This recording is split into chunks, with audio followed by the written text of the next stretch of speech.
E então a expressão chakra, que quer dizer roda, nós vamos observar historicamente a primeira referência sobre os chakras documentada data de aproximadamente 600 anos antes de Cristo, nos Upanishads, quando é referido. Os conhecimentos acerca dos chakras provavelmente também teriam sido transmitidos por uma via oral e iniciática, e dessa forma, quer dizer, nós sabemos que isso data de um período muito anterior, até pelas referências, mas não existe documentação sobre como se expressava, como se transmitia a questão dos chakras. Aqui nós temos a expressão Tantra, né, filosofia tântrica, que influenciou muitas outras filosofias, né? Essa expressão Tantra, que fala sobre sucessão, desenvolvimento, processo contínuo. Uma tradução mais específica sobre Tantra seria o que estende o conhecimento, né? O tantrismo, ele teria surgido depois, né? A ideia pertinente aos chakras data de aproximadamente 600 anos antes de Cristo. Mas a integração desse conhecimento dentro de uma filosofia, dentro de uma escola filosófica, considerando-se que na Índia tem muitas escolas filosóficas, né, data de aproximadamente o século IV da nossa era, observando-se que o tantrismo expandiu-se para fora da Índia.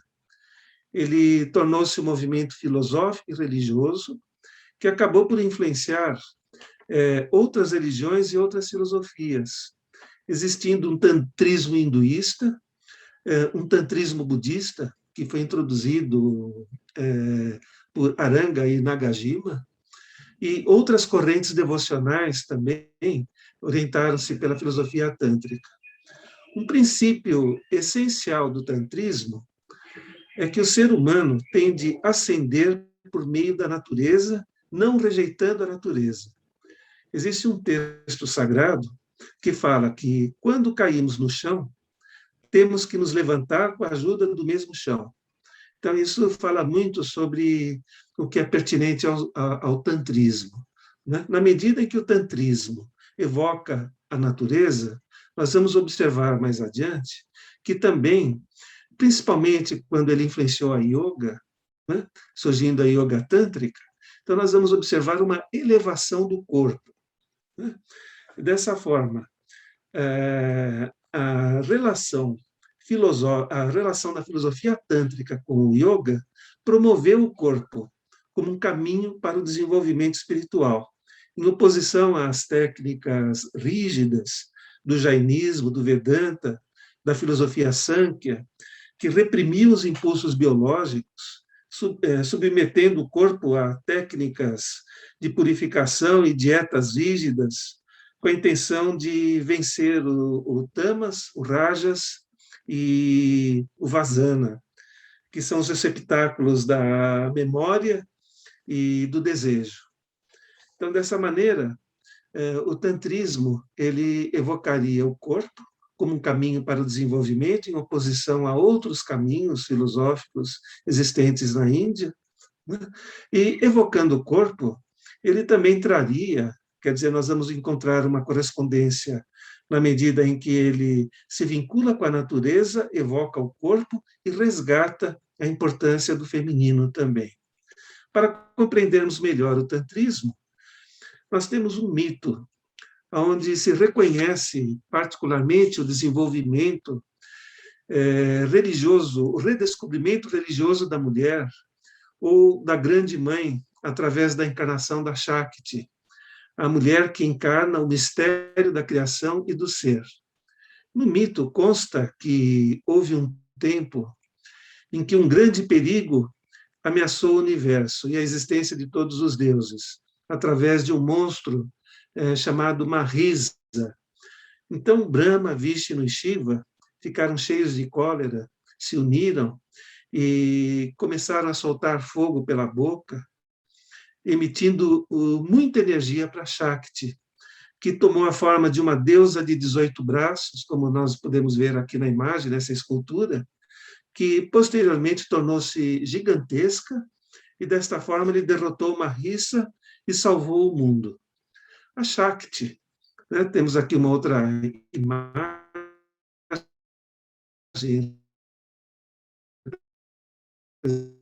representativa, gravura da Shakti.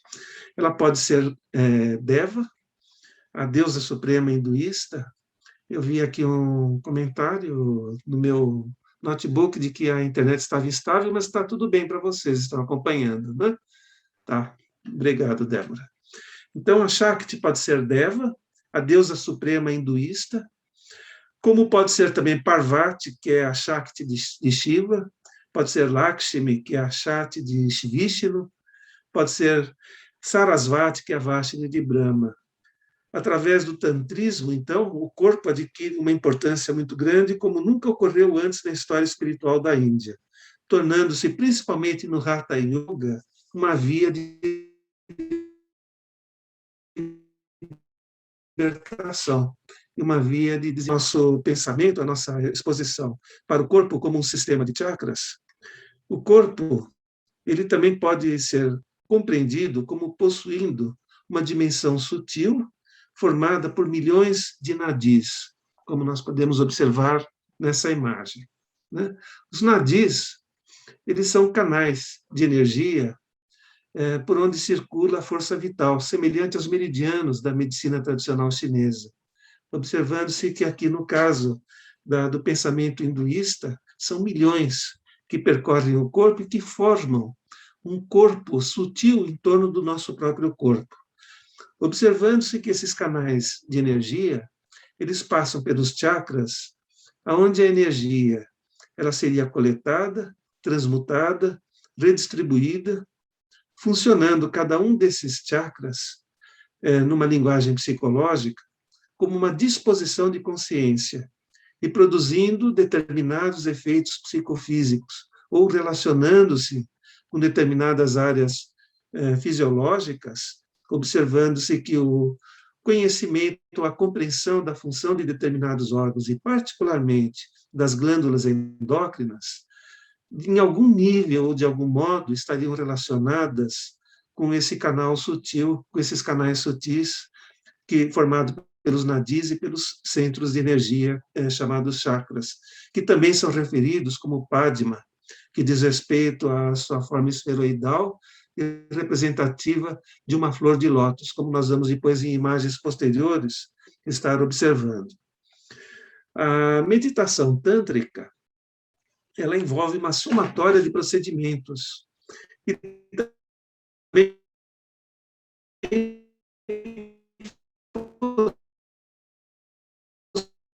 possui um correlato simbólico, o Monte Meru, que é uma montanha mítica, que é o centro do mundo para os hinduístas, o Monte Meru. Na base da coluna estaria adormecida uma serpente, a Kundalini, que impede a ascensão da Shakti através dos canais de energia e que deve ser despertada. A meditação tântrica, ela é constituída, ela é chamada de dhyana, e ela consta de uma posição, a asana, que corresponderia ao assento do corpo, à postura. Muitas vezes ela compreende a emissão de um mantra, que corresponde a uma emissão sonora, uma espécie de recitação sonora, observando-se que o mantra é um instrumento do pensar, muitas vezes formado somente por uma sílaba, por uma pequena frase. O mantra, conforme ele é pronunciado, conforme ele é emitido, ele produz também uma reverberação, particularmente nos ossos ocos da cabeça, produzindo um efeito psicofísico específico, conforme o mantra que é direcionado, conforme a entonação. Isso acaba por atuar em determinadas terminações e produzindo um efeito na região límbica do nosso cérebro, observando-se que se produz um determinado tipo de efeito psicofísico correspondente ao que foi emitido. faz parte da meditação tântrica também. Determinados gestos sagrados, às vezes esses gestos são associados com a postura, que são chamados de mudras. Existe na Índia mudrários, uma quantidade muito grande de mudras que falam sobre muitos aspectos que, inclusive, alcançam um significado psicológico dentro de uma condição, dentro de um entendimento empírico da própria filosofia hinduísta, né? Vamos encontrar também na meditação tântrica o Nyasa, que corresponde a uma série de toques que são realizados com a ponta dos dedos e a palma da mão direita em alguma parte do corpo, semelhante, nós poderíamos comparar com o sinal da cruz, aqui na nossa cultura ocidental, né? Então, Nyasa seria algo muito semelhante dentro do ponto de vista da filosofia hinduísta. O pranayama, que é o controle organizado da respiração, tem várias maneiras através da qual se organiza a respiração, e o yantra, que corresponderia a uma imagem meditativa. Essa imagem, depois nós vamos ver alguns yantras, né? Até a gente pode, não sei, isso avançar. Essa mandala, por exemplo, pode ser um yantra, né?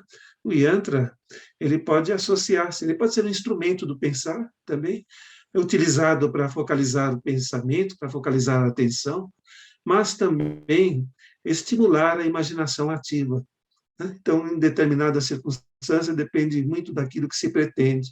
Aqui nesta imagem de uma mandala, de uma bela, clássica mandala, né, bem típica, onde nós observamos a construção dessa mandala, a forma circular ao centro, e no entorno a construção como se fosse um templo, com as aberturas nos lados leste e oeste, nos lugares onde nasce o sol e onde se põe o sol, e norte e sul, né? E no centro mais profundo nós vamos encontrar uma justaposição de vários triângulos, né? Observando-se triângulos direcionados para baixo e para cima, que tudo isso tem uma representatividade. Isso é uma mandala só, está aqui a título de ilustração, mas que é o exemplo de um yantra, que pode ser um yantra. Na meditação, o corpo ele permanece imóvel e os nadis eles devem ser purificados através das práticas assinaladas. Estamos observando a existência, nós observamos anteriormente a existência de milhões de nadis, mas existem três principais que nós estamos vendo aqui nesse quadro, né? Que são Ida, que vocês estão vendo ali do lado direito, que relaciona-se com a lua, relaciona-se com a energia apana. Esta energia apana é como se ela teria relação com as secreções do nosso corpo, seria como se fosse a seiva que circula no tronco da árvore, observando-se que, como a árvore, o nosso corpo também cresce na forma vertical, né? Então, existe também uma circulação fluida no nosso corpo e relaciona-se com a polaridade feminina.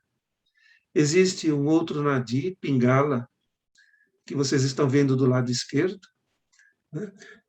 Que relaciona-se com o Sol, com a respiração prana, que corresponde a uma força vital que se obtém através da respiração propriamente dita, observando-se que a respiração, em muitas civilizações, ela é associada com a força vital ou até com o espírito, como na Grécia, onde apresenta-se como pneuma, como entre os judeus, onde apresenta-se como ruach, que é a mesma expressão para respiração e espírito.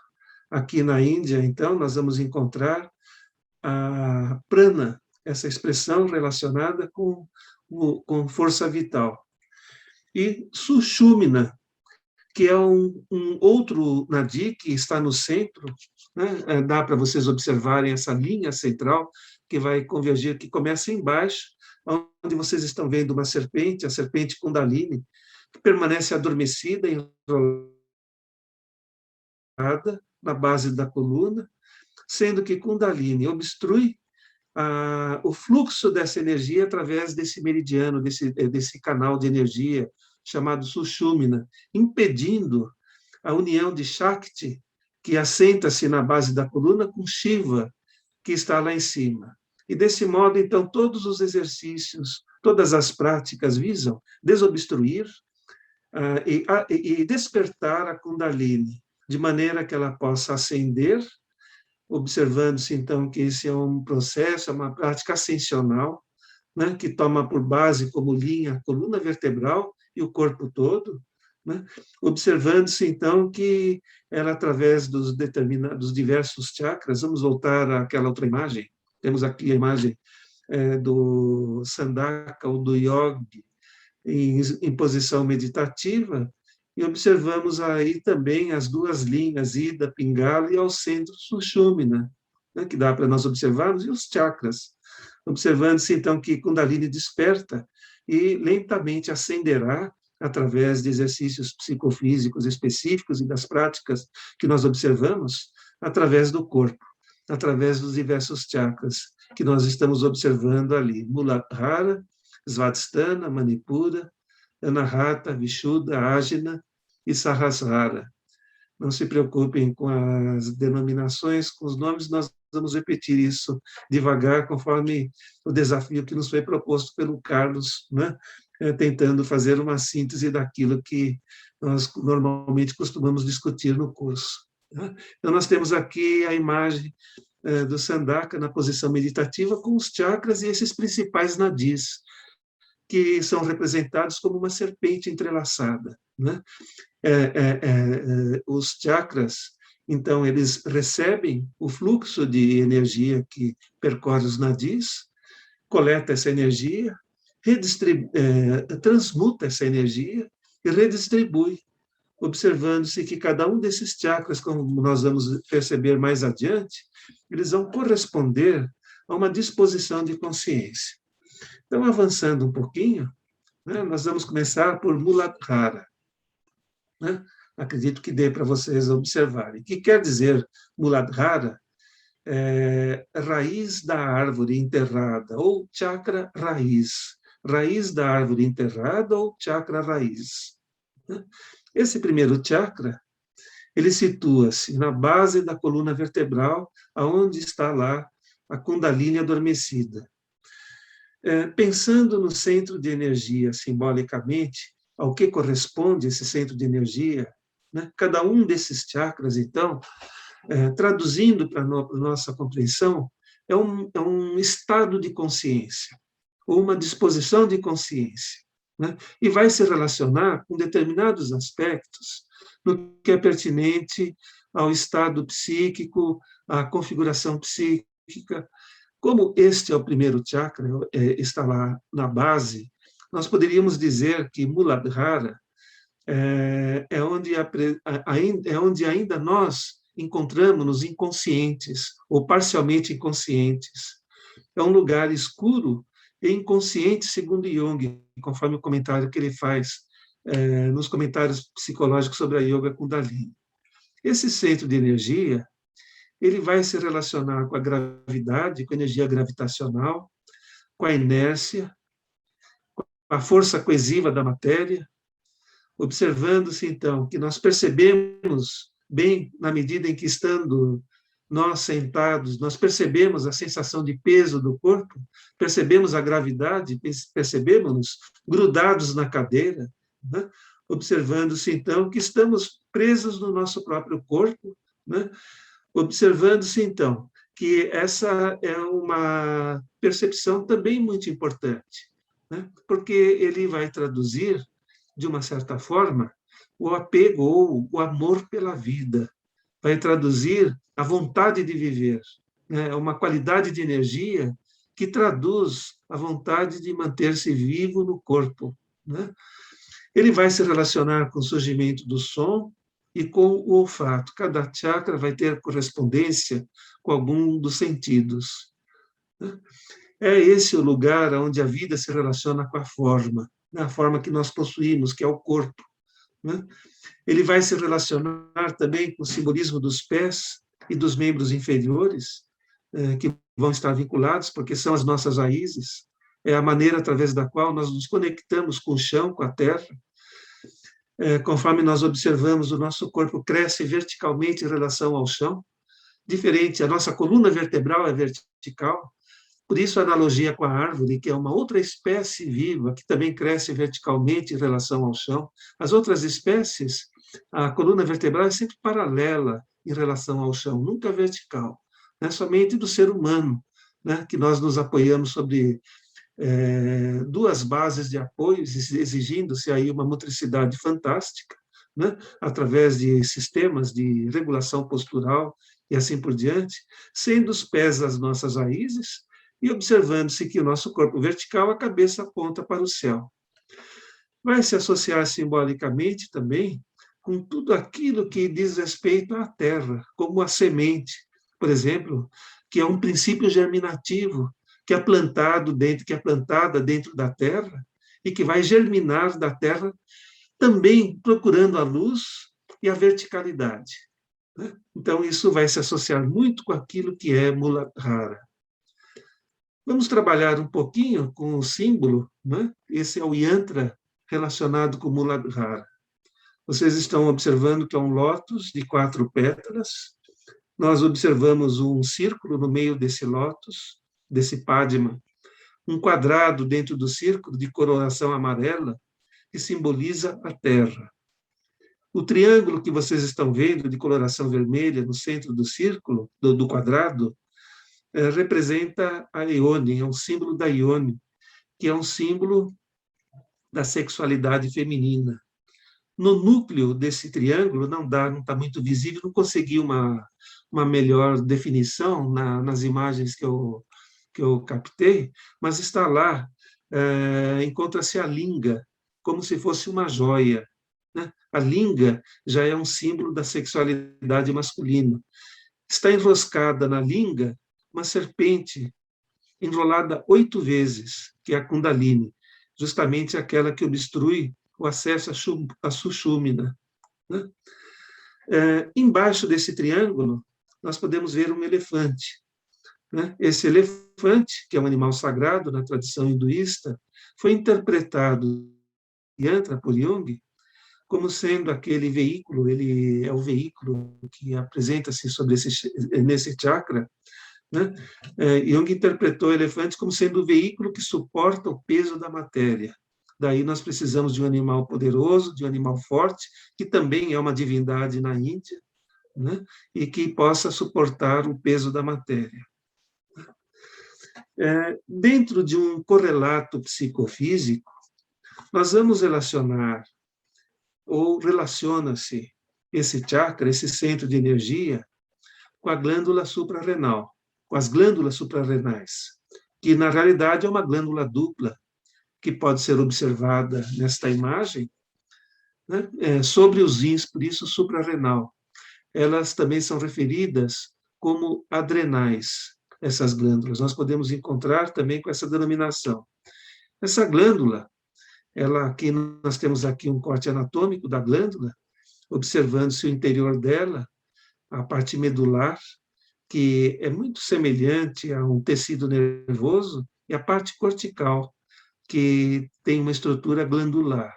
Na córtex da suprarrenal, são secretados os corticoides, que tem justamente esse nome porque são secretados na córtex da suprarrenal.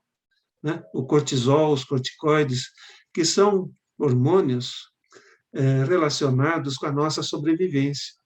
Né? Na parte medular, nós vamos observar a secreção de noradrenalina e adrenalina. Tanto o cortisol como a noradrenalina, elas são secreções que participam dos sistemas de defesa da vida, que tem como função a ativação de todo o nosso metabolismo e também permitir que, em circunstâncias de emergência, nós possamos lutar, fugir, congelar, de alguma forma, termos uma força, uma sobreforça, um acréscimo de energia para nos defendermos de uma situação ameaçadora.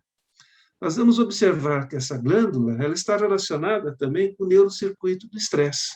Nós estamos vendo ali, naquela parte apontada, deixa eu pegar aqui, essa canetinha aqui, que vocês estão vendo esta região aqui, é o hipotálamo, né? O hipotálamo é uma parte importante do sistema límbico. Nós vamos observar que no entorno do hipotálamo, da parte lateral do cérebro, nós vamos encontrar outras áreas relacionadas com a organização, com a elaboração das nossas emoções, né?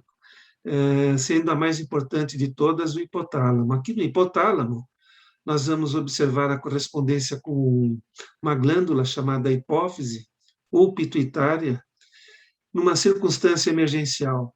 O hipotálamo ele vai produzir uma secreção, essa secreção vai estimular a hipófise, e a hipófise vai liberar um hormônio, o hormônio adenocórtico-trófico, que vai estimular a suprarrenal.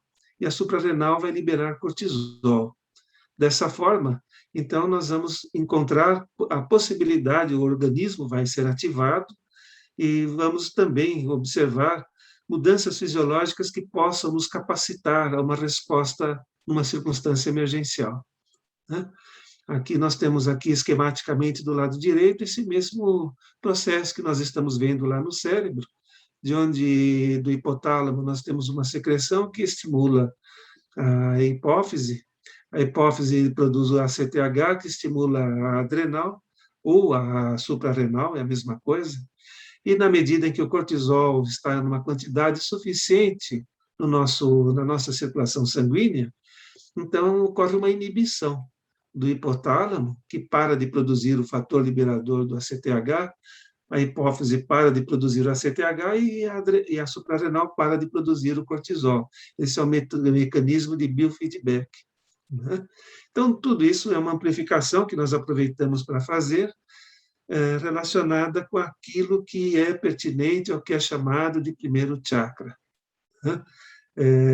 Muladhara, que também é um chakra relacionado com a vontade de viver, né? Com o apego à vida na forma, com o apego à vida no corpo. E nós vamos encontrar essa correspondência com esta glândula, que é referida como sendo, também em algumas abordagens, como sendo expressão densa no corpo físico do centro energético do primeiro chakra, né? Então, nós teríamos um centro energético, que é o próprio chakra, que se localiza na base do períneo, ele alcançaria até uma extensão fora do nosso próprio corpo, mas no nosso corpo físico nós teríamos uma expressão densa, né, no corpo físico, que seria essa glândula relacionada com esse chakra. Deixa eu voltar aqui. E isso, então, é Muladhara. Espero que não esteja atrapalhando muito a concentração com essas amplificações muito fisiológicas, mas depois temos tempo para vocês também fazerem perguntas, né? Vamos colocar aqui rapidamente, né? Este é o segundo chakra, Svadhisthana, morada de si próprio, ou morada de si mesmo, né? É um chakra onde nós vamos já alcançar o elemento água, né? Nós vamos ver aqui no centro do yantra, aqui nós estamos observando que aparece um lótus de 6 pétalas, né? Dentro desse lótus de 6 pétalas, estamos vendo um círculo onde tem um crescente lunar embaixo. Nesse crescente lunar, muitas vezes, ele é relacionado, essa lua crescente é relacionada com a mística de Varuna, né? E algumas vezes existe também uma linga em cima dessa lua, dessa meia-lua, no símbolo que se está observando. Aquele outro círculo, ele pode ser associado com o Sol, onde eles ainda apresentam-se nesse centro, em Svadhisthana, já separados, né? Observando-se que esse é um centro onde desperta a consciência da dualidade, como disposição de consciência. É onde nós vamos observar a consciência da nossa condição dual, a condição da dualidade. Esse chakra, ele vai relacionar-se com o simbolismo da concepção, da criatividade física. Nós vamos observar que a localização energética dele é um pouquinho abaixo do umbigo, entre o umbigo e o períneo, né? Na metade de uma linha que liga o umbigo com o períneo, que na acupuntura é chamado de centro rara, né? Nós vamos encontrar lá a localização energética desse centro. Vai relacionar-se com a construção também de uma forma, de uma ideia, né? E vai se relacionar com o simbolismo da água e do batismo, observando-se que o batismo, né, ele diz respeito a um rito através do qual se apagam as formas antigas, apagam-se os estados de consciência que já não servem, de maneira que se possa instalar uma nova disposição de consciência, né? Então, vai se associar com essa simbólica do batismo e com o simbolismo da concavidade, né? Concavidade que diz respeito ao lugar onde nós nascemos, que diz respeito à interioridade da cavidade abdominal, observando-se que a concavidade, a experiência da concavidade, ou a experiência com a concavidade, é uma experiência primal, que nós guardamos através de sentidos inconscientes e que se revelam quando nós nos percebemos imensamente confortáveis, quando o nosso corpo ele se solta, por exemplo, nas águas mornas de uma praia do Nordeste. Dessa forma, evoca-se aquela sensação de abolição de peso, da condição através da qual nós flutuamos no líquido amniótico, perceptivos da relação com uma concavidade, onde recebemos nutrição, proteção, apoio, sendo que isso, na vida futura, vai se relacionar com todo o simbolismo vinculado à intimidade, vinculado a momentos em que temos necessidade de proteção, de acolhimento, de conforto, quando nós vamos buscar quase sempre algum lugar que possa nos acolher, que possa nos envolver, né? Vamos observar, por exemplo, mesmo nos templos monoteístas, no lugar do altar, quase sempre o lugar do altar, mesmo nos templos monoteístas islâmicos, budistas, desculpe-me, judaicos ou cristãos, eles têm uma forma côncava, e é nesse lugar côncavo em que a pessoa vai buscar conforto, proteção, né? De alguma forma, diante de uma circunstância de sofrimento. Muitas pessoas trazem ou criam esse lugar de conforto na sua própria residência, onde se instala um altar, onde também se busca apoio, se busca acolhimento. Algumas vezes esse altar é o lugar de intimidade. Existe sempre um lugar onde as pessoas gostam de estar consigo próprias, que reproduzem um pouco esse momento solitário que antecedeu o nascimento, né? Esse lugar é um lugar íntimo, observando-se que o lugar do nascimento, a concavidade uterina, não existe intimidade maior do que a relação da criança no abdômen da mãe. Esta é a maior expressão possível de intimidade que se possa imaginar, e que isso pode se traduzir de outras maneiras através da vida afora. Então, tudo isso está relacionado ainda também com a vida inconsciente. A água, inclusive, é um símbolo do inconsciente, né? Isso tudo é Svadhisthana. Nós vamos encontrar a relação de Svadhisthana com a cor branca e com o sentido do paladar. Vamos observar aqui um outro yantra, né, que também é de Svadhisthana, onde aparece aquele crescente lunar.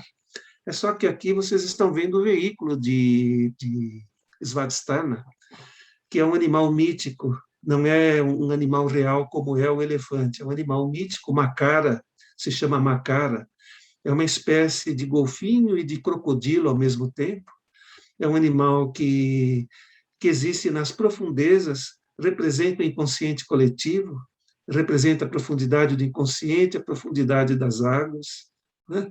E que corresponde ao conhecimento,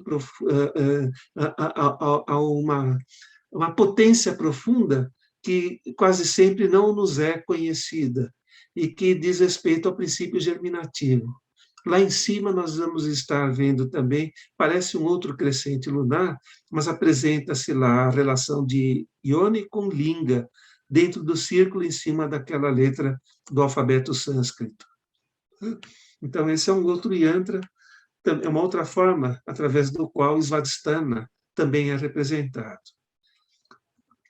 Temos aqui que, do ponto de vista psicofísico, Svadhisthana vai se relacionar com a sexualidade que corresponde ao instinto da união física, de qualquer tipo de união física.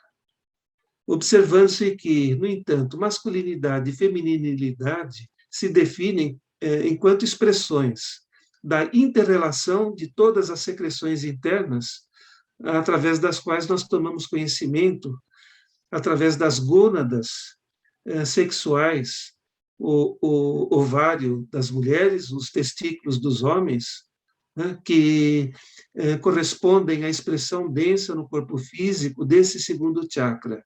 Né? É o lugar onde ocorre também a diferenciação, observando-se que essa diferenciação da masculinidade e feminilidade, ela corresponde a um cromossoma Y e às gônadas sexuais, o que não define, evidentemente, a condição de gênero, de entendimento de gênero, mas que define a sexualidade biológica. Hoje nós temos que tomar muito cuidado e ter um entendimento também ampliado, porque o conhecimento que se tem desse aspecto hoje está bastante estendido. Nós vamos observar aqui nesta imagem, do lado esquerdo, deixa eu pegar lá a canetinha, do lado esquerdo, o ovário e aqui o testículo. Né? O ovário também é uma glândula dupla que está presente na mulher, né? E os testículos, que também existem em número de 2 e que ficam fora do corpo, fora do tronco, depositado no saco escrotal. Nós vamos observar que a hipófise ela vai secretar o FSH, que é o hormônio folículo estimulante. Esse hormônio vai ser responsável pela formação do folículo ovariano no óvulo, pela primeira fase do ciclo menstrual feminino. Quando o folículo forma-se, num determinado momento ele vai romper, observando-se então que ocorre a ovulação. Posteriormente à ovulação, forma-se aqui um corpo amarelado. Nesse momento, começa a secreção do hormônio luteinizante. Através da influência do hormônio luteinizante, forma-se o corpo lúteo, né, que corresponde à segunda fase do ciclo menstrual. Isso tem também toda uma correspondência ao que nós estamos vendo no ovário, no útero, observando-se que a primeira fase, sob a influência do FSH, vai corresponder à fase de reepitelização do endométrio, que é a parede externa do útero, e a segunda fase, depois da ovulação, se não houver a fecundação do óvulo, nós vamos observar o período secretor, até que as grandes artérias se dilatam, as pequenas artérias posteriormente se rompem, né? Elas necrosam, ocorre a ruptura das maiores artérias e ocorre a menstruação. Esse é o ciclo menstrual feminino que é regido pela hipófise, por esses 2 hormônios. Observando-se que o ovário vai secretar na primeira fase do ciclo estrógeno e na segunda fase estrógeno e progesterona. No caso da sexualidade masculina, o FSH, ele é responsável pela formação dos ninhos de espermatozoides nas células de Sertoli e Leydig, né? Vai ser responsável pela epitelização, como aqui no ovário também, aliás, no útero. O FSH nas mulheres é responsável pela reepitelização da parede uterina, no caso dos homens, pela formação dos espermatozoides. E o LH, nos homens, é responsável pela secreção da testosterona, né, que corresponde à sexualidade masculina, né, que nós estamos observando. Isso tudo estaria em correspondência psicofísica com o que é pertinente àquilo que nós vimos. Estou conseguindo mudar? Deixa eu dar um toque. Agora, sim, com Svadhisthana, né, conforme nós observamos, né, onde aparece o instinto da união física, mas antes disso, antes dessa imagem, nós observamos aqui a consciência da dualidade, né, que vai se tomar que vai surgir através dessa disposição de consciência correspondente a este segundo chakra, Svadhisthana. Então, essa é a correspondência psicofísica que nós pudemos fazer sobre esse centro de energia. O terceiro chakra é chamado de Manipura. Essa expressão Manipura, Mani, quer dizer joia luminosa. Purá quer dizer cidade, cidade da joia luminosa. Podemos traduzir também como lugar da pedra preciosa. Joia luminosa é a pedra preciosa. Por que pedra preciosa? Qual é esta pedra preciosa que se localiza nesse terceiro centro de energia, localizado na região do plexo solar, mais ou menos na região onde está o nosso estômago? Essa pedra preciosa, simbolicamente, nós poderíamos relacioná-la com o ego, que nessa fase, nesse momento da construção da personalidade, torna-se uma referência muito importante. Simbolicamente, então, seria ele a pedra preciosa. Manipura, ele é o terceiro chakra e o último que está abaixo do diafragma. Esses três centros de energia que estão localizados abaixo do diafragma são aqueles através dos quais a vida da maior parte das pessoas é governada, segundo o que a gente observa nos textos que falam sobre a simbólica de Manipura. Este é um centro receptor de todas as reações emocionais, está profundamente relacionado com as nossas emoções e com os impulsos e energia do desejo. É um centro relacionado com a elaboração do desejo também. Poderíamos dizer também, isso de uma forma analógica, que na época que nós vivemos, é esse o centro mais reverenciado, através do consumismo, através de todas as maneiras do desejo, daquilo que é pertinente aos verbos da segunda conjugação, ser, querer, ter, poder. Todos esses verbos vão se relacionar com a consciência em Manipura.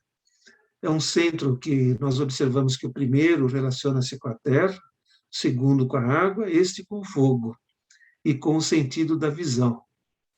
A expressão criativa desse centro seria a técnica, aquilo que corresponde ao conhecimento que nós adquirimos através do treinamento, não através da iniciação, não através do conhecimento interior, mas através de uma prática, através do treinamento, estaria associado com Manipura. O símbolo de Manipura, nós vamos ver aqui, este é o yantra, é o lótus de 10 pétalas, nós vamos ter ali o triângulo voltado para baixo, que é um símbolo da Ione, e que está apontando para a Terra também, e observar as 10 pétalas que aparecem no entorno desse círculo, que tem a cor do Sol, uma cor irradiante, uma cor forte, viva, que diz respeito à coloração solar. Nós vamos encontrar aqui neste outro yantra, aqui do lado direito, na base do Ione, do triângulo invertido para baixo, o veículo deste chakra, que foi interpretado por Jung. Tem uma caixinha aqui também, ó. Acho que é algum microfone ligado, pessoal. Tá? Então, aqui na base, vocês estão vendo no círculo e na parte de baixo do círculo, o carneiro, que, segundo Jung, é o animal sacrificial. Ele vai simbolizar o que nós precisamos colocar no altar, se desejarmos ascender acima deste centro de energia. O que representaria esse animal sacrificial? O desejo, que deveria ser imolado, que deve ser imolado, observando-se que o objetivo desse centro de energia seria a transmutação do desejo em aspiração, que corresponderia a uma condição mais sutil de elevação. Então, conforme nós observamos, simbolicamente, é um centro relacionado com toda aquela dinâmica que se vive na época atual, né? Com aquele dinamismo do progresso, com a ideia do progresso, de ir para frente, né? Que isso está sempre presente no pensamento, nos sistemas de produção, e todos aqueles verbos, querer, ter, poder, ser, tornando-se dessa forma um centro egóico, muito pessoal, né? E onde se propõe, então, o sacrifício justamente do desejo, se pretender ascender para o centro superior. A correspondência psicofísica desse centro, além de toda a área abdominal relacionada com o processo digestório, né, onde existe a transformação dos alimentos, a transformação mais bruta e a transformação mais sutil dos alimentos, nós vamos encontrar uma glândula especial, o pâncreas, né, que é uma glândula simultaneamente endócrina e exócrina, né? Aqui aparece, acho que dá para vocês observarem, o pâncreas ele sempre fica oculto, né? Quando se vai fazer um exame, ele às vezes ele é obstruído por alças intestinais. Nós estamos vendo ele embaixo do estômago, né? E lá nós conseguimos ver um corte longitudinal do pâncreas, que é uma glândula exócrina e endócrina. A parte exócrina produz secreções que vêm para fora, que vão para o tubo digestivo, que são as enzimas digestivas, o bicarbonato, né, que vai auxiliar a digestão dos alimentos que quando saem do estômago e percorrem o duodeno. E na parte da direita, nós vamos encontrar as células de Langerhans, que são produtoras de dois hormônios, da insulina e do glucagon, né? A insulina, cuja função é regular a quantidade de açúcar que existe no nosso sangue, e o glucagon, cuja função é liberar o açúcar nas reservas, por exemplo, do fígado ou de outras partes do corpo, quando nós temos a carência justamente do elemento calórico na circulação sanguínea que possa nutrir a nossa musculatura, né? Então, nós não podemos ficar nem com pouca glicemia, nem com uma glicemia baixa, nem com uma glicemia elevada, né? Então, o pâncreas é um regulador do processo do açúcar no nosso organismo. Nós vamos encontrar aqui numa imagem, quando existe uma alteração nesse sistema de regulação, particularmente as células de Langerhans, são células muito grandes, são as maiores células do nosso organismo, e se nós não cuidarmos muito durante a nossa existência, muito facilmente nós vamos adquirir um diabetes, que significa cuidar, não fazer exercícios, consumir muito açúcar, dar muito trabalho para essas células, né? Muito alimento calórico, porque num determinado momento elas se cansam e param de produzir a insulina, e daí advém o diabetes mellitus, né? Nós temos aqui nessa imagem, né, o circuito, né, como funciona quando existe uma taxa alta de glicose. Deixa eu pegar aqui a canetinha de novo, né? Aí eu não enxergo direito, mas quando está uma taxa alta de glicose, ocorre uma inibição das células alfas que produzem glucogênio, o glucagon, e estímulo das células beta que produzem insulina. E daí a insulina é secretada, né? E ela é absorvida, transformada, e aí o açúcar é absorvido e transformado em reservas de gordura, né? Principalmente no fígado, mas em outras partes do corpo. Daí, se num determinado momento a nossa taxa de açúcar é baixa, então as células beta que produzem insulina são inibidas e as alfas são estimuladas. Daí o glucagon é produzido. E quando ele é produzido, ele vai liberar açúcar das nossas reservas, compensando a hipoglicemia, por exemplo, de quando nós acordamos, de quando nós jejuamos, ou em determinadas circunstâncias, quando vivemos um processo hipoglicêmico. Então, isso corresponde, esse funcionamento todo do processo digestório, da glândula, do pâncreas, vai estar relacionado com aquela simbólica que nós observamos, né, desse centro de energia vinculado justamente ao desejo, né? Onde a vontade egóica se manifesta com maior intensidade, né? Conforme nós observamos, esses 3 centros de energia, eles estão localizados, deixa eu só dar uma olhadinha aqui, para eu não me estender, temos tempo aqui, ótimo, senão eu fico aflito, porque a gente fica falando muito, e aí são esses 3 chakras que estão localizados abaixo do diafragma, então relaciona-se com a maior parte, simbolicamente, com a maior parte da vida das pessoas comuns, da maneira como a maior parte das pessoas são governadas, né? A passagem através do diafragma, então, ela terá que ser feita. Deixa eu tocar aqui. Tem que devolver a caneta, por isso que eu não consegui. Pronto, agora vai. Não, eu fui para trás, agora eu vou para frente, isso. Aí nós vamos encontrar o primeiro chakra acima do diafragma, né, que na realidade é o 4º chakra, que é chamado de Anahata, né, que conforme vocês estão observando, no yantra, ele tem uma cor de fumaça, né? Nós vamos encontrar lá no centro a estrela de Salomão, aquela estrela de 6 pontos, o selo de Salomão, né?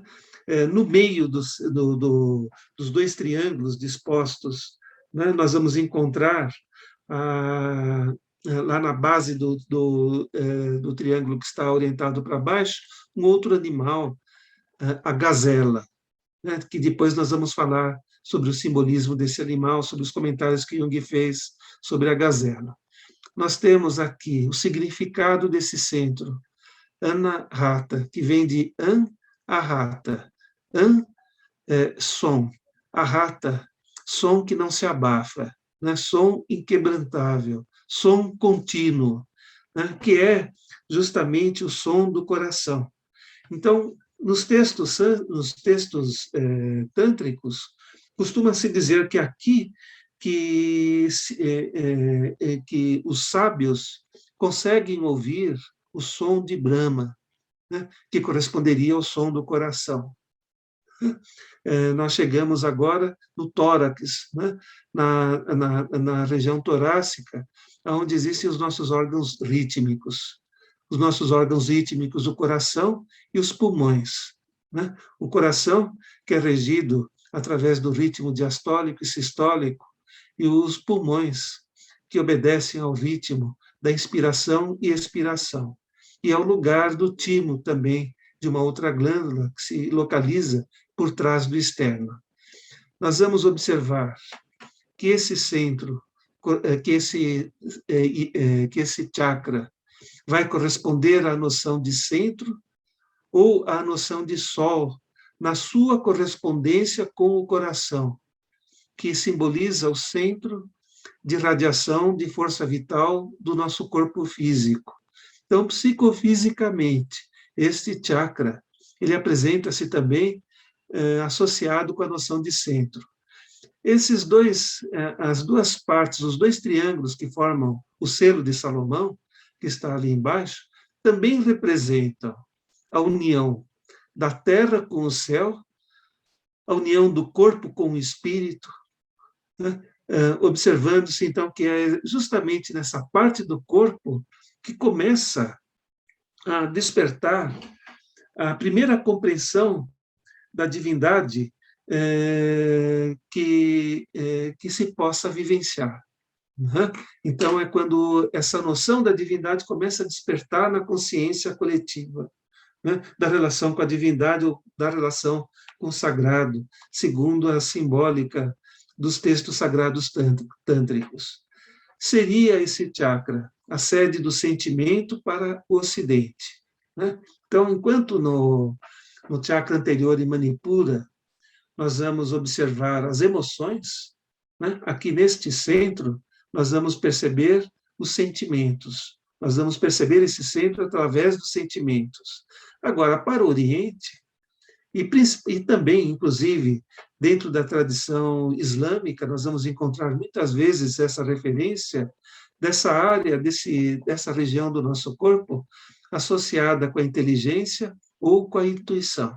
É quando desperta-se, então, o conhecimento intuitivo, a percepção intuitiva, né? Essa parte da função que se opõe, de uma certa forma, como orientação do conhecimento, às outras funções, observando-se que, enquanto sede da inteligência, ou enquanto centro da inteligência, né, nós vamos encontrar nas expressões, no senso comum, no senso coletivo, a expressão siga o coração, quando você não tem exatamente uma referência, uma linha de orientação, quando falta para nós o entendimento de por onde nós devemos prosseguir ou de que maneira vamos resolver o problema. Então, o senso comum costuma dizer, siga o seu coração, que é quando então desperta-se a intuição e nós descobrimos a solução do problema, a resposta, ou encontramos o caminho correto, ou conseguimos ultrapassar aquela bifurcação, né? Nós vamos ainda observar que aqui, como nós já falamos, é a morada de Brahma, o local do encontro entre Shakti e Isvara, né, dentro da tradição hinduísta. Já começa-se a tomar contato com a consciência da divindade. Mas nós não podemos deixar de falar sobre também o despertar, né, de um outro aspecto que corresponderia à percepção do outro, do ponto de vista do outro. Né? Nós poderíamos comparar, no caso de Manipura, a consciência ela está centrada no ego, está centrada no eu. A referência da consciência em Manipura é a referência do eu. A consciência em Anahata, a referência do tu, é percebida do ponto de vista do tu, não do ponto de vista do eu. Nas aulas lá, eu costumo colocar como analogia, por exemplo, um conceito, o amor. A gente pode trabalhar, por exemplo, como exemplo, o conceito de amor. No caso do primeiro chakra, o amor apresenta-se como amor à vida. Em relação ao segundo chakra, Svadhisthana, como uma atração entre os opostos. No terceiro chakra, o amor é a paixão. É aquele amor tórrido, daquele eu que ama muito, que dedica muito amor, mas que se o outro não corresponde à sua expectativa, facilmente aquele amor se transforma em ódio. É o amor dos romances, é o amor das novelas. Aqui em Anahata já desperta o amor incondicional, o amor através do qual o outro é aceito tal como ele é. Quando se percebe o outro, desenvolvendo-se dessa forma a tolerância, e também é desse momento que nós estaríamos preparados para a vida grupal, vida coletiva, na medida em que uma condição imprescindível é a aceitação do tu, a aceitação do outro como o outro é, né? Sem o qual não se constrói nenhuma coletividade saudável. Vamos avançar mais um pouquinho. Está relacionado com o sentido do tato e com o ar. O elemento em Anahata é o ar. É o ar que circula através dos pulmões, é o ar que, através da grande circulação, nós vamos encontrar no sangue oxigenado, no sangue arterial oxigenado, que vai distribuir para os músculos e para as células nutrientes e oxigênio, observando-se que, posteriormente, o sangue venoso vai recolher os resíduos do metabolismo celular através da pequena circulação, retornando para os pulmões, onde novamente o sangue será oxigenado, onde se fará a troca respiratória. Então, o ar é um elemento muito importante nesse centro de energia. Temos aqui uma outra representação desse yantra, para falarmos um pouquinho deste outro órgão, muito importante relacionado com esse centro. A ilustração, temos lá a gazela de novo. Né? O que Jung fala sobre a gazela? A gazela é um animal que, quando percorre, quando ele trota com muita leveza. Os passos da gazela são passos em que a gazela quase se desprende do solo, ela quase que flutua, né? Então, por isso, ela simboliza as batidas do coração também, o que corresponde já à emergência do elemento ar, né? É aquele animal que tem uma graciosidade muito grande no seu movimento, né? E que, na medida em que ele percorre um determinado caminho, ele o faz com absoluta leveza. Então, vai simbolizar esse centro, a gazela vai simbolizar esse aspecto que diz respeito a essa leveza do elemento ar, que apresenta-se nesse centro de energia. Sobre o coração, nós vamos encontrar uma etimologia bastante estendida, estou recolhendo alguns aspectos aqui. O primeiro deles que diz respeito àquilo que é pertinente à tolerância, né? Porque deriva de core, coração, acore, que vem como acordo, concore, concórdia, com o coração, concore, concórdia, concordância, né? Que corresponde a um acerto através do coração, misericórdia, ou misericórdia, né? Que corresponde a sentir ou a perceber, através do coração, a dor do outro, né? Mas, por outro lado, nós vamos observar que deriva também de core, né? A inteligência, a memória, né? Recore, recordar, né? Que vai se relacionar também com core, com a etimologia dessa mesma palavra, né? Em relação ao coração, existe um conceito também muito interessante, que corresponde à rima, que é a qualidade ou o atributo daquilo que se faz através do coração, que é aquela qualidade que o artesão atribui à sua obra, né? Quer seja a sua obra artesanal, quer seja a sua obra de arte, que é como se fosse uma espécie de mana que é atribuído pela pessoa que realiza, através do coração, a sua obra. Então, rima seria essa qualidade do coração, uma qualidade que está, muitas vezes, várias vezes pronunciada, por exemplo, em algum dos textos do Alcorão. Nós vamos encontrar, em algum dos textos, repetidamente, a evocação da qualidade do coração, dessa qualidade de rima, né, que seria essa qualidade do coração. Já falamos sobre a relação com o amor condicional, e é importante aqui também observar, né, que abrir o coração corresponde também, né, a abrir-se para a compreensão, abrir-se para receber a consciência, a construção da consciência, né? Abrir o coração corresponde à abertura para o conhecimento e para a construção da consciência, né? Então, essa é uma expressão que também é utilizada através do senso comum e que nós vamos encontrar muitas vezes. Você poderia falar muita coisa sobre isso, né?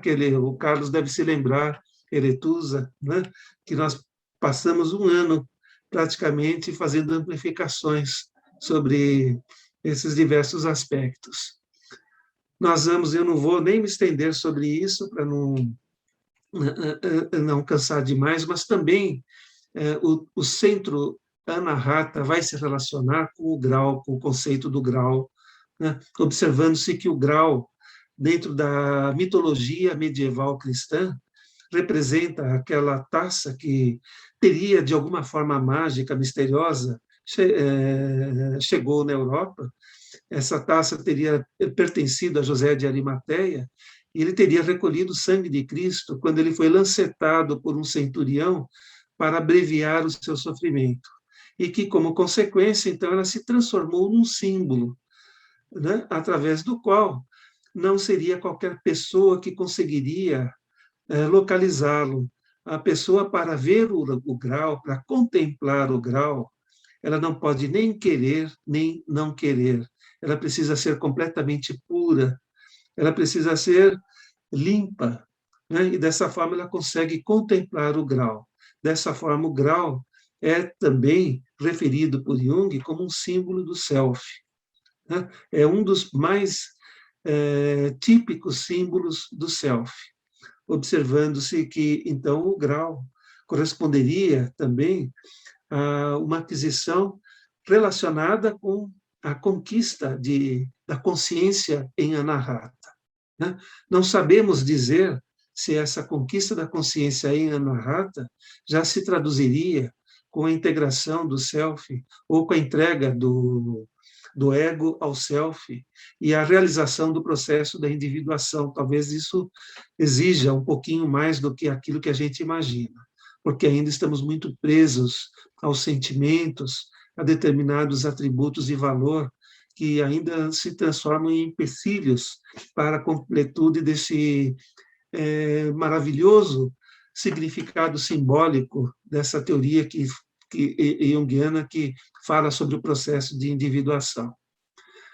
Nós vamos encontrar aqui esta outra glândula, o timo, né, que é uma glândula localizada por trás do externo, como vocês podem ver na imagem da direita.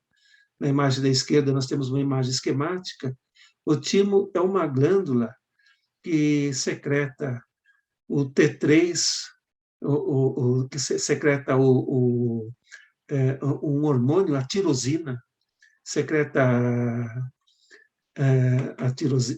um determinado hormônio que vai se relacionar com o nosso sistema imune, vai ativar todo o nosso sistema linfático, né? Vai fazer parte das defesas do nosso organismo. Então, essa seria a expressão densa no corpo físico, além daqueles dois órgãos, do órgão pneumático e do órgão cardíaco, relacionado com este chakra, né? Então, o timo é um órgão de defesa, é um órgão linfático de defesa do nosso corpo, que vai produzir as células também, que vão combater antígenos que podem ameaçar a nossa saúde em determinadas circunstâncias. No lado esquerdo, nós temos simplesmente um mapa dos principais órgãos do nosso sistema linfático, um mapa esquemático dos órgãos que produzem os glóbulos brancos, né, que fazem parte do nosso sistema linfático. Saindo de Anahata, nós vamos chegar na garganta. Nós vemos aqui nessa imagem, acima do timo, né, dá para nós observarmos ali a clavícula, né, se fundindo em cima do externo, né, e acima da clavícula, então, está a garganta, né, desculpe-me, que corresponde ao centro Vishuddha, a esse que é o chamado chakra purificado ou purificador, ou chakra purificado. Esse quinto chakra, ele vai se relacionar com o elemento éter, é um chakra que diz respeito a essa localização importante do nosso corpo, que corresponde à garganta, que é um estreitamento, né? Observando-se que, através da garganta, do pescoço e da garganta, nós vamos ter um complexo sistema, um trânsito muito complexo. Através da garganta passa a nossa medula, a medula cervical. Dentro da medula cervical, nós vamos encontrar uma circulação licórica, mas também, através da garganta, passam duas grandes artérias, né? As carótidas, duas grandes veias, a jugular, vão passar também a inervação do sistema nervoso vago, que passa através da garganta. Nós vamos ter um tubo por onde passa ar, por onde transita alimentos, por onde transita líquidos, tudo isso através da garganta, né? Simbolicamente, se nós pensarmos nesse sentido ascensional, através da qual a Yoga Kundalini percorre o corpo, né? Quando chega na garganta, nesse estreitamento, seria o lugar aonde se estabeleceria uma vivência muito semelhante a essa vivência que cada um de nós teve no começo da pandemia, né? Aquela vivência onde nós vamos buscar o que é essencial e abrir mão daquilo que é prescindível, onde somente aquilo que é prescindível vai passar por esse estreitamento. Essa é a sabedoria dos estreitamentos, quando nós abrimos mão de tudo que é prescindível, e aonde só transita o que é essencial, né? E dessa forma, através desse simbolismo, exige-se uma solução criativa. Por isso, este é um centro relacionado com a criatividade, com a criatividade estética, né? Com a criatividade artística, né? Com aquela criatividade relacionada com a construção de um modelo novo, de uma fórmula nova, da construção de um outro projeto, né? Eu estou dentro da hora, Paulo? 21 horas, eu vou acelerar um pouquinho, né? Para não estendermos demais, né? Então, a criatividade espiritual, a criatividade estética estaria relacionada com Vishuddha. É uma atividade ligada à comunicação, no seu sentido mais amplo, que é composta de expressão e compreensão. Tá? Nós só comunicamos aquilo que compreendemos. Tá? Se nós não compreendemos, não comunicamos. Dessa forma, também, é o lugar onde existe uma abertura para a abstração e para o campo sutil e para a percepção justa da realidade. Nós vamos observar que, através desse centro de energia, observa-se a elaboração do espaço através do som. Na medida em que nós falamos num determinado espaço, nós medimos o espaço através da entoação da nossa voz, né? A criatividade que se observa em Vishuddha vincula-se à construção de conceitos, à idealização, à obtenção do completo controle físico, o que faz parte da yoga, relaciona-se com as iniciações e com o elemento éter e com a pele. No yantra, que é um lótus de 16 pétalas, né? Vocês podem observar dentro do triângulo, que também representa a Ione, com o vértice para baixo, um círculo onde está de novo um elefante. Né? Por que de novo um elefante? Né? Se o elefante era quem suportava o peso da matéria. Jung interpretou esse elefante aqui em Vishuddha como aquele que pode suportar o peso do espírito, tá? Que também é uma condição muito mais compreensível para uma civilização cuja cultura é orientada do geral para o pessoal, diferentemente da nossa civilização, que é orientada do pessoal para o geral. Então, vamos seguir adiante aqui. A expressão densa no corpo físico desse chakra é a glândula tiroide. A glândula tiroide, ela também é estimulada pela hipófise. Através do estímulo hipofisário, ela secreta o TSH, o hormônio estimulante da tiroide.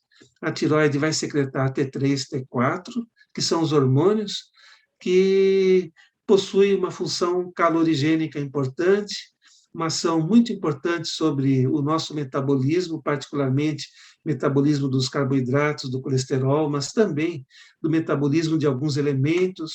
Vai ser muito importante, por exemplo, para a pele, para os pelos, para o cabelo do nosso corpo, né?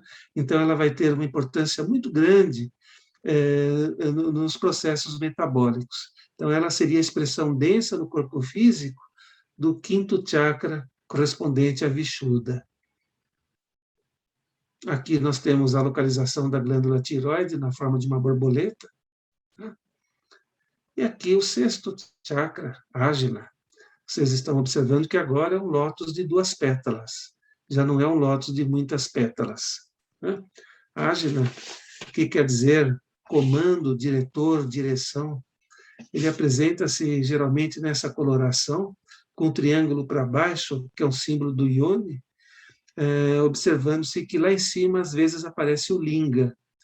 Às vezes ele tem uma forma de um olho, né, referido como olho de Shiva, que corresponde ao olho intuitivo. Quando a consciência desperta em Ágila, para nós isso é uma mera abstração, né? É uma teoria, né? É quando ocorre a integração e a unificação daquilo que dentro da nossa consciência encontrava-se polarizado, né? Então, na verdade, se nós retornarmos àquela imagem daquele yogi sentado, nós vamos observar Ida e Pingala entrelaçados até o sexto chakra. Aqui no sexto chakra, Ida e Pingala se fundem E prevalece Sushumna, aquele canal central. Aqui, Kundalini já está quase integrando-se com Shiva, né? A Shakti está quase integrando-se com Shiva, né? Mas ainda falta um pouquinho. Através desse centro, quando o místico ele percebe ou ele tem uma experiência que possa corresponder a uma vivência mística, a uma vivência com o transcendente, observando-se que quando existe essa abertura de consciência, que é descrita por alguns místicos, no Ocidente nós encontramos, por exemplo, Santa Teresa d'Ávila e San Juan de la Cruz, utilizando-se da metáfora poética para descrever a vivência mística que eles ocorreram, porque não existem palavras, é incognoscível a tradução do que eles observaram, que muitas vezes é referido como experiência com a luz branca. É uma vivência onde se cancela a percepção do tempo, né? O passado, presente, futuro, tudo torna-se uma coisa só, né? Aquilo que Mestre Eckhart, muitas vezes referido por Jung, estimulava as pessoas a tentarem encontrar aquele instante, aquele momento sagrado em que as coisas acontecem, né? E que, na medida em que, através da meditação iógica, por exemplo, quando se alcança esse estado de consciência, né, é como se tudo fosse abolido, como se o tempo e o espaço não existissem mais. Tudo era uma coisa só, tudo torna-se uma coisa só. Então, é a experiência iógica da liberdade, da integração da liberdade. É o lugar do encontro da matéria com o espírito. Nós vamos encontrar aqui um outro yantra muito semelhante a um olho, como eu falei para vocês, que corresponde ao olho de Shiva, né? Que é quando, então, também, do ponto de vista sensorial, né, a consciência, né, ela alcança um campo que está fora das sensações, que está fora dos sentidos. Alcança-se esse estado de iluminação e êxtase, da liberação dos apegos, o idealismo, a consciência ética, e quando isso é vivenciado por uma pessoa, segundo a tradução de muitos textos que falam sobre isso e a interpretação de Jung, uma pessoa cuja abertura se deu em nível de ajna pode representar a abertura ou a elevação da consciência coletiva, pode trazer para cima todo um conjunto, toda uma condição de consciência daqueles que estão próximos daquele que vivenciou essa experiência. Nós temos aqui, aí, a glândula hipófise, que está na nossa cabeça. Agora são duas glândulas, né, dos dois últimos chakras, que estão na cabeça. O correlato psicofísico é esta glândula, que é uma glândula que rege o funcionamento de todas as outras glândulas, e que, como o chakra ágina, que é um chakra diretor, esta é uma glândula diretora, é uma glândula regente do funcionamento de todas as nossas outras glândulas endócrinas do nosso corpo, né? Então, que vão, de uma certa forma, ser coordenada, organizada por essa glândula diretora, em correspondência ou em correlação com o chakra ágina que nós estamos falando.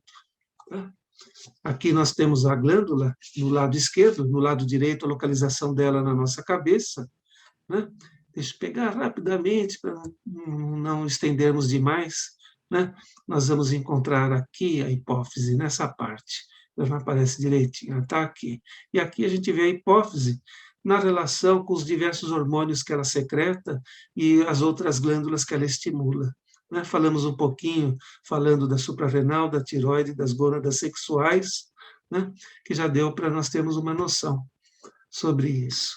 E, finalmente, né, eu devolvi já a caneta, deixa eu ver, agora foi, Sahasrara, o sétimo chakra, né, a meta final, que não pertence mais ao corpo.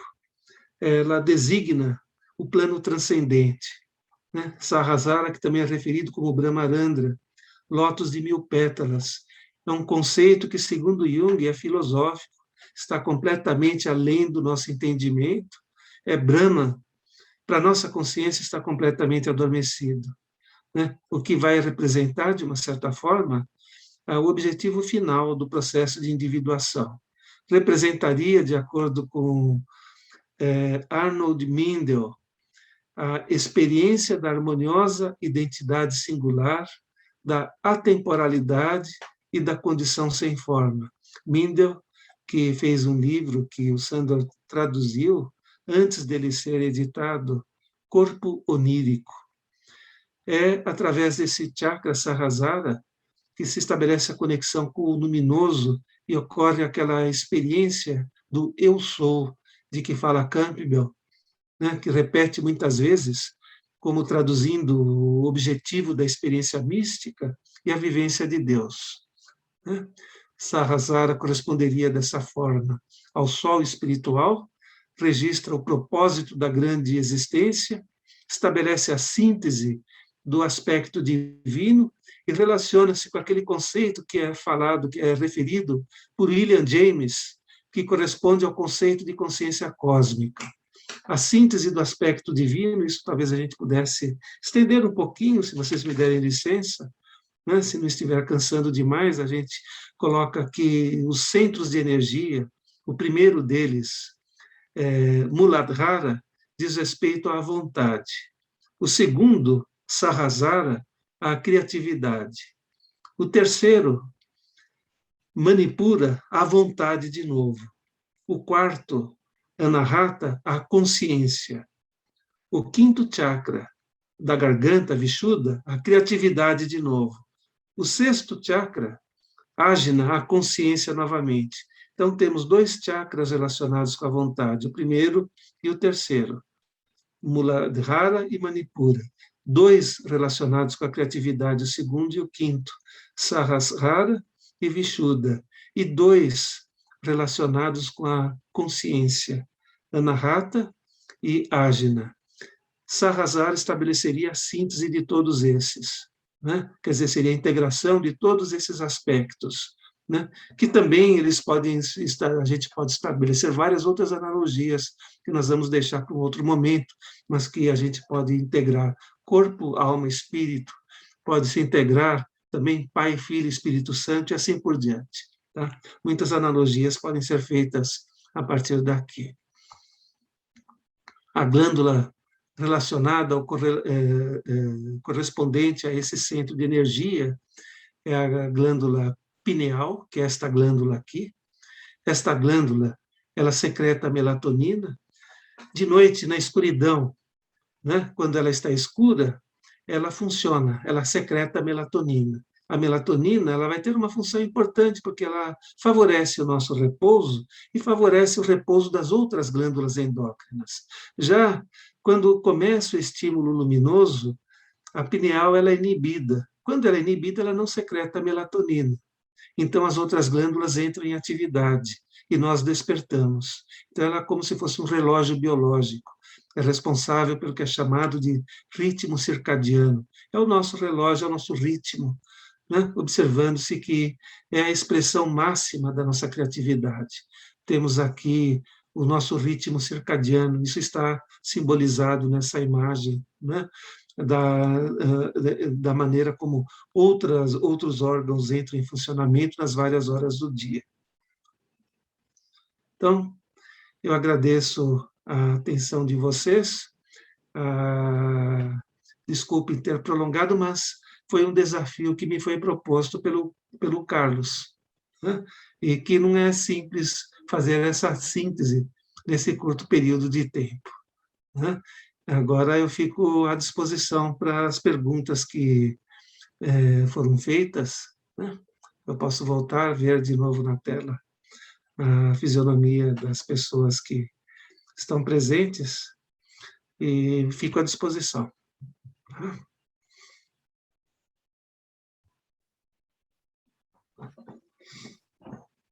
Débora?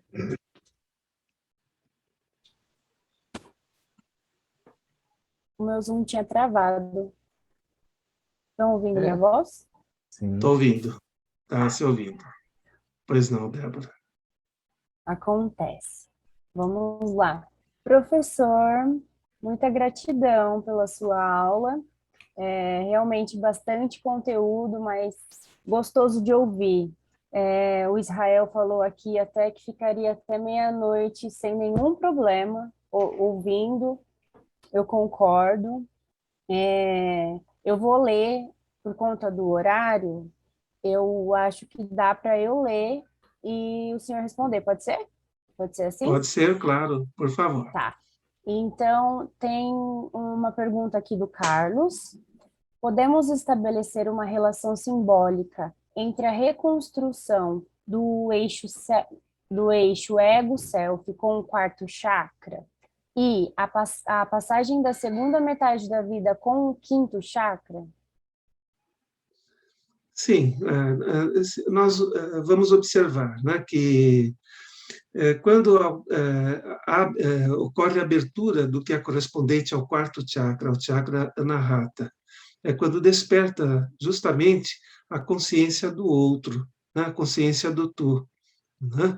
Nesse momento, então, é como se já nós nos preparássemos, né, para uma percepção sélfica, né? Quando, então, o ego ele deixa de nos atrapalhar, ele deixa de obstaculizar aquilo que é representativo de todos os nossos processos integrativos, né, que diz respeito a com o niúncio oppositorum, aquele momento através do qual os nossos conflitos começam a ser resolvidos. Né?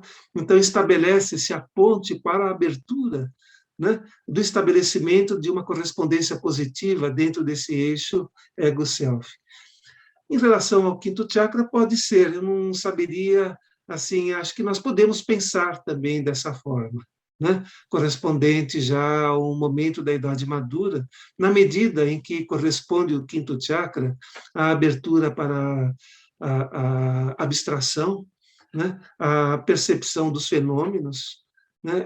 É quando, então, desperta a consciência daquilo que, de uma certa maneira, tem que ser integrado ao longo da vida, né? E que vem para a consciência, já de uma maneira diferente, de uma outra forma, através já de uma outra solução. Né? Então, nós podemos estabelecer, eu particularmente não havia pensado dessa maneira, não havia pensado nisso, mas podemos pensar sim, né? Podemos estabelecer essa correspondência, Carlos. Respondido, Carlos? Respondido. Nossa. Obrigado pela pergunta, Carlos. Tá. Marrom Araújo, palestra maravilhosa. Gostaria de deixar duas perguntas. Se o professor poderia trazer alguns exemplos de correlação com a prática clínica e como fazer integração física desses conteúdos. E como fica a relação da Shakti e Shiva, seria? Shakti Kundalini com a questão da ânima e ânimas. Saiu. Sim. Pergunta complexa essa segunda. A primeira é mais simples, né? Bom, na realidade, a primeira, de uma certa maneira, aqueles que já passaram pelo curso, né, nós costumamos observar muitas vivências relacionadas com cada um dos centros de energia. Né? Até quando estamos falando, por exemplo, do primeiro chakra, né, que corresponderia a Muladhara, que é a relação com o chão, simplesmente caminhar, perceber a maneira como estabelecemos essa relação com o chão. Né? Quer dizer, nós trabalhamos através do corpo, através de exercícios e através de determinadas práticas, aquilo que, no que é pertinente ou a correspondência com cada um dos chakras, né? Nós conseguimos trabalhar. Né? Alguns toques que podem ser feitos, né? Por exemplo, quando estamos trabalhando o terceiro chakra Manipura, né? Quando podemos colocar, simplesmente vocês podem, todos nós podemos aqui fazer, colocar uma mão espalmada sobre o plexo solar e soltar o corpo e observar a liberação de calor e o alívio relacionado com esse centro vinculado com a energia do desejo. As próprias práticas meditativas e diversos outros exercícios que podem ser integrados, por exemplo, a um processo clínico, né?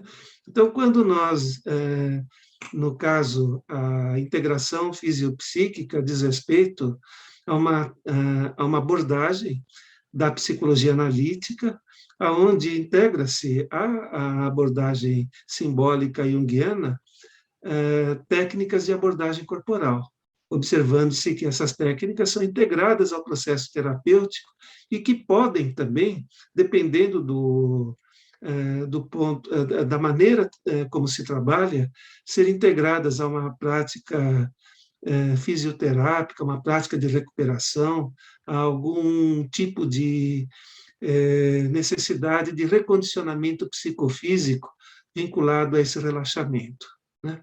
O restante da pergunta você relacionou Shakti com Kundalini, né? E Shakti, Kundalini e com a questão da ânima e ânimos. Com a questão da ânima. Bom, isso. O Tantra Yoga, ela corresponde a uma evocação ou uma redescoberta, o tantrismo, né? A uma redescoberta da importância religiosa do feminino, né? Quer dizer, ela evoca de uma maneira elevada, pela primeira vez, a natureza e integra a esse mesmo processo feminino. Nós contamos um mito, né, da Shakti, na medida em que os três, a trindade divina hinduísta, Brahma, Shiva e Vishnu, ficam furiosos com aquele monstro que rouba a força espiritual. Nós vamos observar que em outras mitologias esse tema ele apresenta-se também, é só que sempre o herói é geralmente um herói masculino, que usa espada, que usa seta, como no caso da luta de Indra com Soma, na luta de Zeus com Piton, né, na luta de Apolo com Piton, de Zeus com Tífon, né? Então, nós vamos sempre encontrar um personagem masculino. E aqui não. Aqui as três divindades fortalecem Shakti, que se transforma num grande corpo feminino, numa grande divindade feminina, correspondendo essa divindade à Shakti de cada um desses deuses, né? Que corresponderia à Shakti de algum desses deuses à polaridade feminina dos próprios deuses, encontrando-se aí na relação de Parasavati, por exemplo, e Brahma, né, a integração da ânima com ânimos, né, através da elevação da Shakti, né, e daquilo que se almeja através da elevação da Shakti, da integração com Shiva, que permanece, acima de tudo, numa condição andrógina, tá? Nem masculina, nem feminina, quando isso tudo teria sido abolido em um determinado momento. Então, de uma certa forma simbólica, o mito e o processo tântrico fala sobre a integração das polaridades ânima-ânimos, né, no sentido de se derrotar o que corresponderia a esse monstro, a inconsciência, corresponderia aquilo tudo que é pertinente à nossa sombra, né? Corresponderia aos nossos temores, aos nossos medos, que estariam simbolizados por uma risa, né? Aquele monstro que, para ser derrotado, os próprios deuses precisaram integrar-se à sua polaridade oposta, né? E somente dessa forma serem poderosos para derrotar esse monstro, através daquele poderoso corpo feminino. Então, isso é uma analogia que a gente pode fazer, né, para responder a sua pergunta, né, que é muito interessante até produzir essa reflexão. Tem muitos comentários de agradecimentos, de elogios. Espero que tenha tempo para o senhor ler, o senhor ver. Tem um comentário que eu vou ler de agradecimento, que eu achei bem bonitinho, que eu acho interessante deixar registrado, que é do Israel Rodrigues, dizendo que é estudante de medicina, que pretende trilhar o mesmo caminho que o doutor, gostaria de parabenizar muito e que seria um sonho para ele ter mais de suas aulas. Muito obrigado. Fico muito contente que você tenha sido tocado, né? Que nós conversamos, nós falamos sobre, se nós observarmos essa analogia que pudemos fazer do sistema de chakras com uma verdadeira psiconeuroendocrinologia simbólica, né? Que é isso que, de uma certa maneira, esse sistema de chakras está falando, né? E que é uma maneira ampliada de nós compreendermos processos que, muitas vezes, na visão clínica, acaba não olhando o ser senão como um objeto de manipulação, e que nos permite trazer um olhar amplificado àquilo tudo. Agradeço o seu comentário, mas, ao mesmo tempo, eu fico contente que você tenha sido estimulado, né, a procurar um caminho amplificado também, e me identifico com você. Tá? E agradeço a todos os comentários que eu estou passando aqui rapidamente, vocês estão sendo muito bonzinhos comigo, na verdade, todos já foram, de alguma forma, meus alunos queridos, e eu adoro todos esses que estão se manifestando também. E compartilho que há uma reciprocidade com cada um de vocês, naquilo que vocês estão comentando. Muito obrigado. Posso estender mais uns 5 minutinhos, assim, para fazer mais algumas perguntas? Põe à disposição, com certeza, Débora. Pergunta do Matheus. Gostaria de saber sobre as implicações da retirada das glândulas, como, por exemplo, nos casos de câncer, na questão psicofísica. Então, nós temos ali um aspecto, né, que as glândulas também falam um pouquinho o que os chakras falam, porque, do ponto de vista energético, o que é importante nos chakras é o equilíbrio, né? Pode-se pensar assim, que seria muito importante, por exemplo, a ênfase no chakra cardíaco.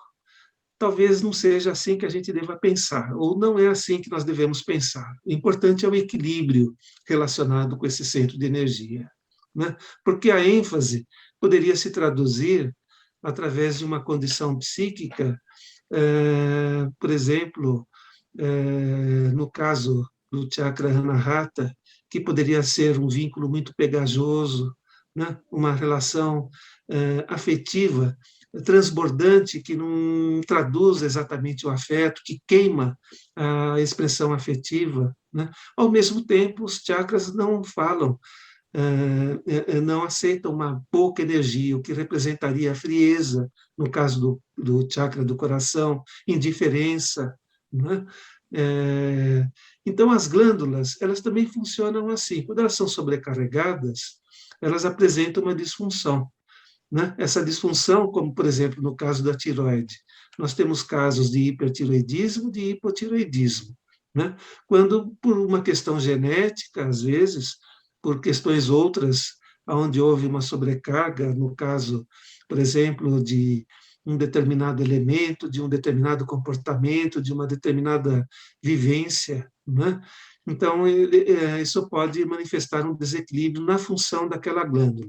Agora, não quer dizer que, não existindo aquela glândula, que o centro energético não esteja presente. Do ponto de vista energético, daquilo que é pertinente à consciência, isso continua acontecendo, apenas que não existe esse correlato psicofísico do corpo com aquele centro de energia. Então, não existindo um ovário, não existindo uma tiroide, né? Não quer dizer que a energia, que o correlato energético deixe de existir, está presente, embora a glândula esteja ausente, né?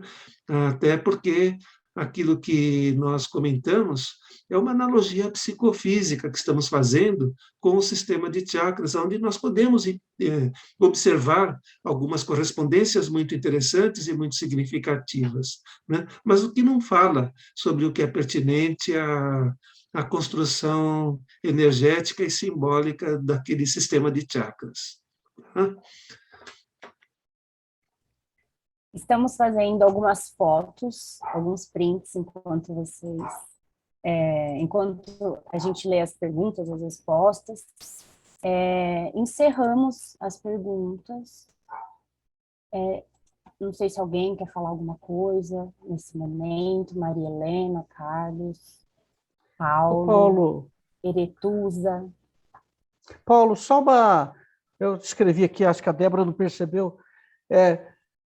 Tem alguma correspondência, esse pensar, você consegue fazer essa correspondência, dessa coisa mais simbólica, entre esse pensamento alquímico e o pensamento com essa coisa mais indiana, do chakras? Existe, até eu remeto você ao livro do Zimmer, Filosofias da Índia, de Heinrich Zimmer, onde tem um capítulo sobre a yoga e a alquimia, né? Que fala sobre isso, né? Quando nós falamos sobre chakras, e falamos sobre glândulas, né, nós também estamos falando sobre transformações sutis, né? Quer dizer, no caso, pode-se falar, a gente pode fazer amplificações até no que é pertinente à transubstanciação daquilo que se experiencia quando todo o conjunto de transformações é, dentro de uma perspectiva energética acontece até ao alcançar o último chakra, era como se o próprio corpo ele passasse por uma transformação, né? E isso é interpretado dentro das leis alquímicas também, né? Então, nesse capítulo do livro de Zimmer, tem uma abordagem muito bonita, onde nós vamos encontrar um entendimento de toda essa transformação fisiológica que acontece com a alquimia, né? Uma correspondência daquilo, só que com uma alquimia hinduísta, talvez um pouquinho diferente daquela alquimia que nós conhecemos, né? Com as diversas etapas do nigredo, do albedo e assim por diante, né? Porque ela é uma alquimia sutil, né? Uma qualidade, ela tem uma configuração sutil, essa alquimia, né? Então, ela fala também sobre as transformações de um corpo sutil, né? Mas se faz isso sim, Carlos, bem lembrado. Tá? Mais alguém deseja abrir o microfone, fazer algum comentário? A gente pode encerrar. Quero aqui convidar o professor Paulo Machado a assistir a apresentação também da Leda Seixas. Muito obrigado. Eu vou tentar me organizar. Tá?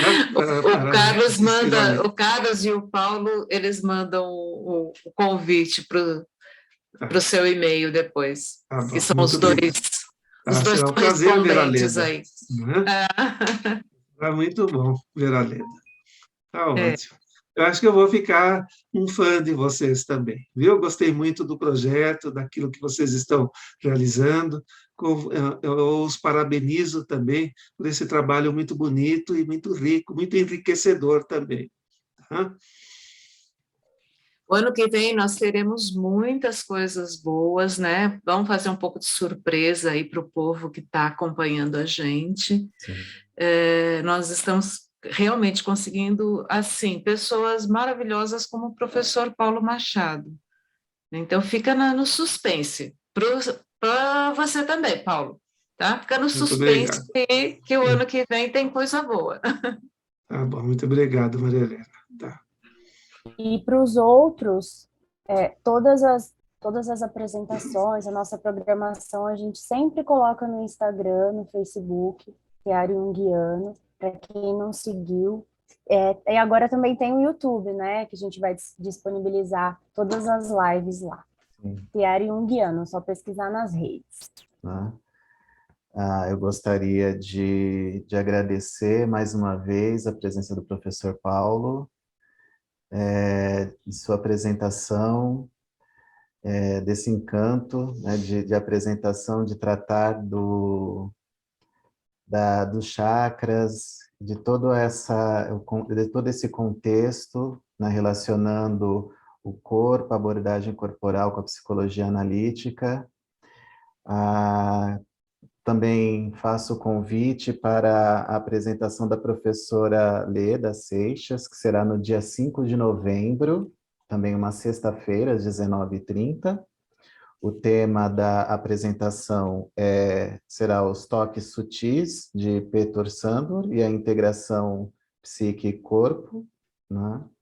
E todas também estão convidados a estarem presentes no dia 5 de novembro, né? Avisaremos pelas redes sociais, né? Faremos o convite, professor Paulo, via e-mail, e estamos à disposição também para eventuais dúvidas, caso queiram saber mais um pouco sobre o nosso projeto, nosso núcleo, fiquem à vontade, podem mandar mensagens pelas nossas redes sociais.